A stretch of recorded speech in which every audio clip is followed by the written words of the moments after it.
Sometimes it felt like people thought, okay, she's Wonder Woman, she's the greatest warrior, so they turned her into this masculine character, which she's not. The beautiful thing about Wonder Woman is that she's so diverse. She's everything. She can be vulnerable and sensitive and the greatest warrior ever, and strong and confident. Like, she can be all of the above. She can be everything that a woman has, and they live together in a beautiful way.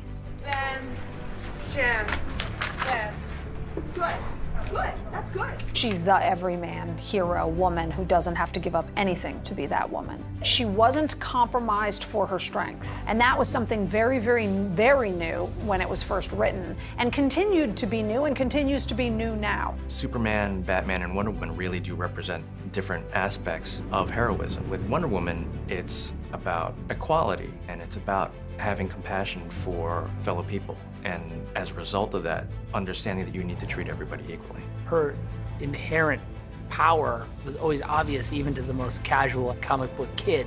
They understood that she needed to be there, right? You had to represent her. They just understood inherently the power of this figure to sort of be transcendent of the boy stuff they were given. Like, here's Superman and Batman, they're gonna duke it out. And then they're given this other symbol that is clearly in all of us, that essential concept of this warrior who looks at war differently. That's another difference between her and Batman and Superman. They all have very different relationships with violence.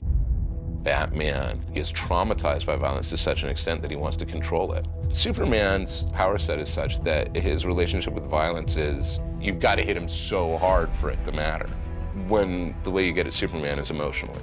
Because you're not going to beat him just by pounding him down unless you happen to have kryptonite with you. Diana comes out of a warrior culture that knows what that means in every sense. Diana's never going to enter into a combat without knowing exactly what it is she is about to do.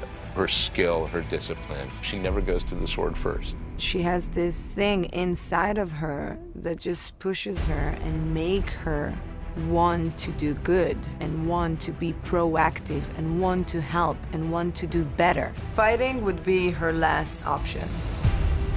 Often Batman and Superman, they're like brothers, you know. They're really different, but obviously they're sort of on the same side, and they tried to reconcile that, and she's the sister in the middle going, guys, we've got to think of a solution to this, not just wade in. She's kind of a voice of reason in their very focused worldviews. She just might take more into consideration as far as a superhero goes.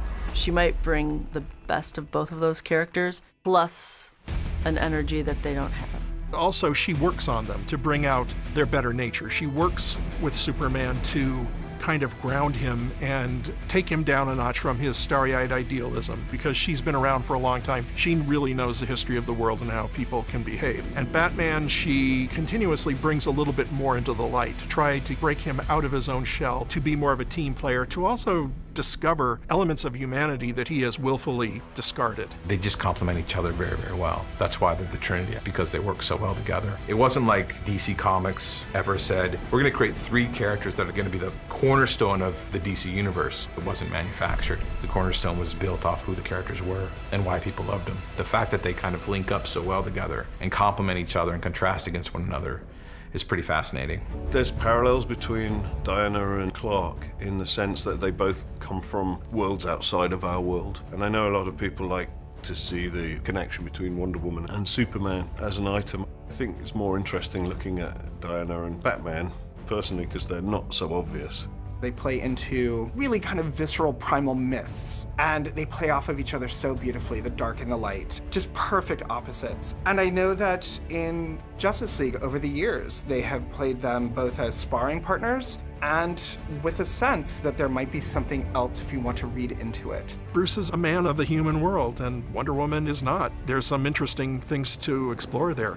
Her introduction into the Trinity with Batman versus Superman, and the clear sense of confidence and equality and passion, strength, all that she brought and that Batman and Superman recognized in her, speaks to a strength that comes only when you understand what women are capable of.